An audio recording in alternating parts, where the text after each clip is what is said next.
Welcome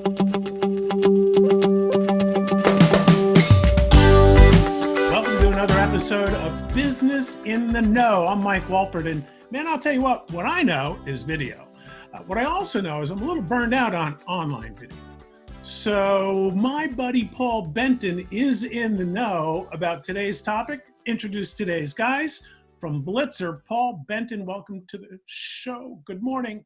Hello, everyone. We're going to be talking about, in today's episode, a revolutionary new technology that's transforming the way that networking, business networking is done.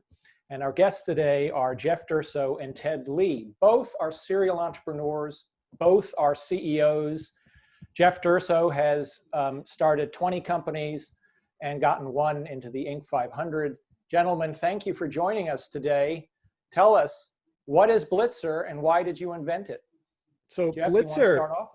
Absolutely. So BLITZR is about one-on-one conversations, and something that we noticed when the whole pandemic shutdown happened is everyone was flocking to Zoom because it's a phenomenal tool, right? But we needed to network. Suddenly we're all stuck at home and we couldn't do networking.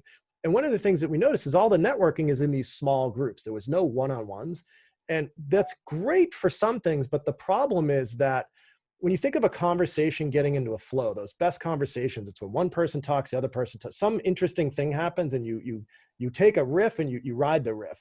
That happens on one-on-ones. We see these 5-person small groups and it's like a question. Hey, John, what do you think of this? Great. Mary, you tell us about yourself. Great. Paul, you tell us about yourself. Great. Okay, Tom, you tell us about yourself. It's everyone's pitching, but there's no synergizing. There's no energy happening. That was kind of the synthesis. So we dubbed that the hallway conversations. And when we were kind of looking at every time we've been to any event in person, the most value has come out of those conversations in the hallway, not the content presentation. So we're like, how could we bottle that up and make it virtual? And that's where BLITZR came in. That's awesome. And I know I've done 11 or more and counting BLITZRs.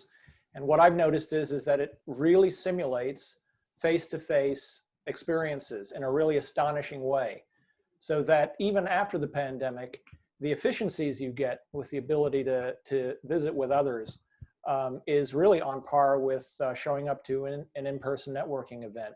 Well, I'll actually add to that as well. So not only that is that it's expanded everybody's reach, and they understand that using BLITZR, you can actually build meaningful relationships globally without having to attend these events. We have people building true friendships and true business relationships from 6 meetings on a Blitz.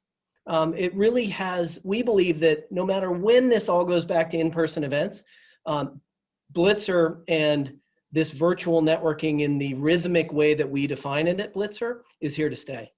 Yeah, I think there's a funny, I'm sorry, go ahead, Paul. No, sorry, I was gonna, go ahead. Yeah, no, I said there's a funny thing a theme that I keep hearing again and again and again. And I heard it early in the pandemic when I was talking to a VC who they're saying, you know, at first we're really bummed. All our demo days got shut down. Like we couldn't do demo days. So it was like one step backwards. Then she said, and then suddenly we realized we could go to demo days at all of our locations all at once. So virtual. So what happened was the first thing is the pandemic kind of like was a big smack in the face. Okay, you can't do all these things. But as we innovated and put virtual on it, people not only got back to where they were, in some cases, you went beyond that. So I think to Ted's point, there's a lot of affordances you get out of this technology that are here to stay long after we open back up. And you make a great point. What I think is such a critical point is this pandemic, the huge silver lining is the dramatic advancement in technology.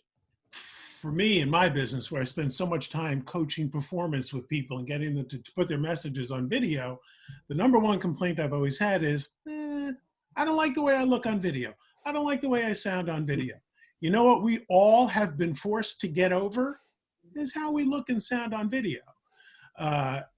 So I love that. And what I'm hearing from all of you, that the results that people are really taking away from BLITZR is not the big shallow pool of networking, which is a giant chamber of commerce meeting or a big Zoom meeting, you know, hey, here I am.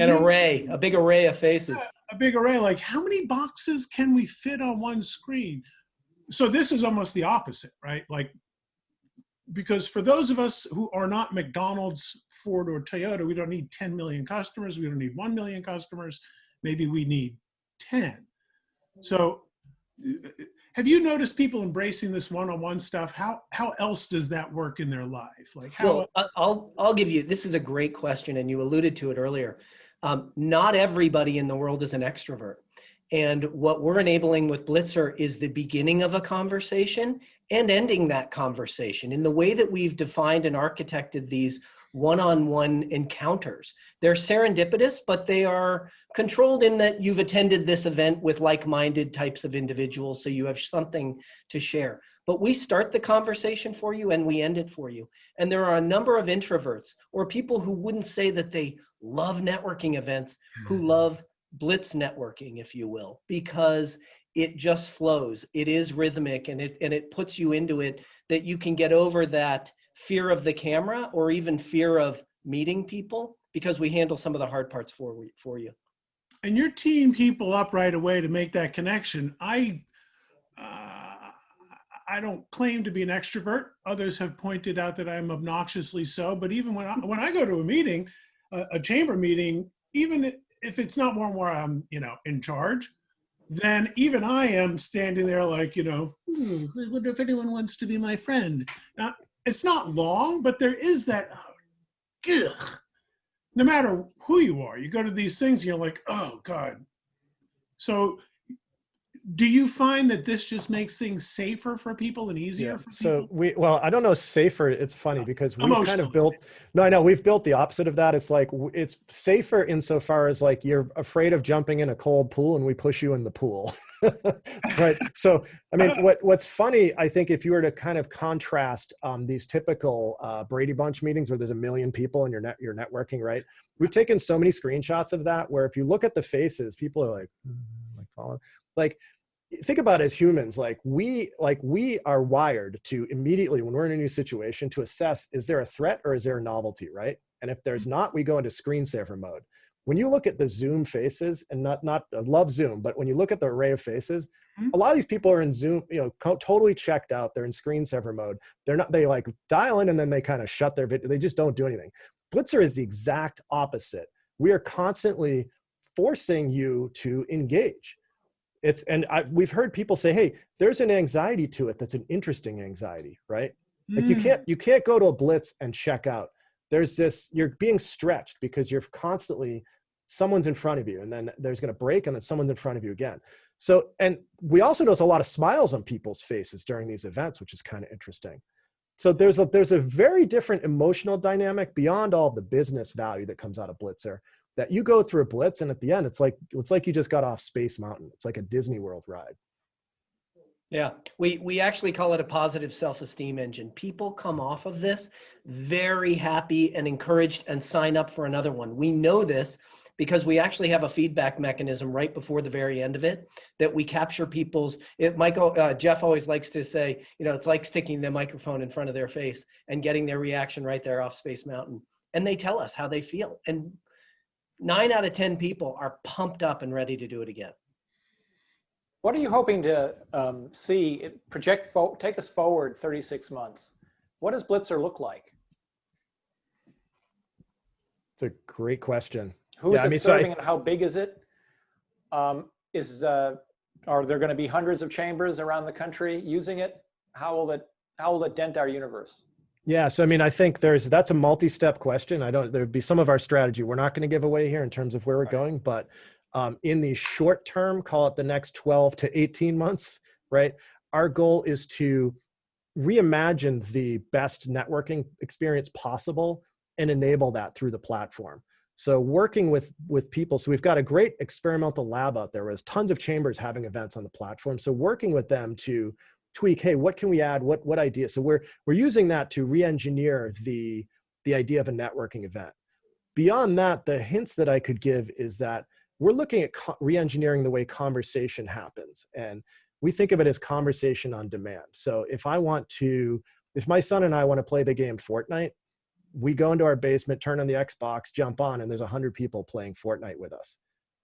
If I want to talk about real estate investing, if I want to talk about financial planning, wouldn't it be interesting in the future if I could just jump into BLITZR and there's 100 people waiting to talk about that.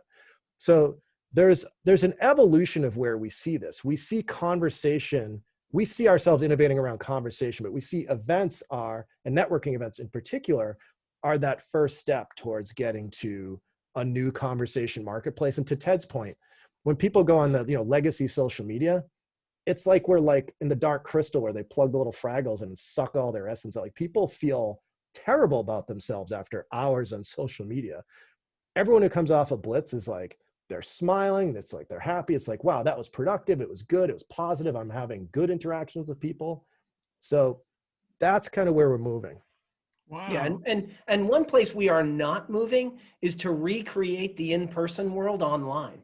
We see this as an opportunity to redefine what business networking is and augment in-person with something that is potentially, or what we see as better, in the virtual world.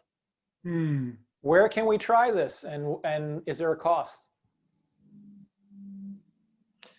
You can try it at BLITZR.com. It is free to sign up. It's free to attend many events that are out there. There are paid events that people are hosting today. There will always be a free option on our platform. And then there will be paid for options for people who would like to have certain customizations that they would like to make. So from a user and event host perspective, those are the options. But events are out there publicly on a publicly listed event page. If you just go to BLITZR.com, sign up and start attending events and hosting them. And that's no E in BLITZR, BLITZR.com. Well, that's awesome. BLITZR.com. Got it. Okay. Correct. And gentlemen, just in parting words, you've both been serial entrepreneurs. We won't go through all of your projects in the past. What led you to this one in particular, in terms of the entrepreneurial motivation? And then what advice do you have to other entrepreneurs with a great idea on the shelf that they'd like to get it started? It's not easy being an entrepreneur, is it?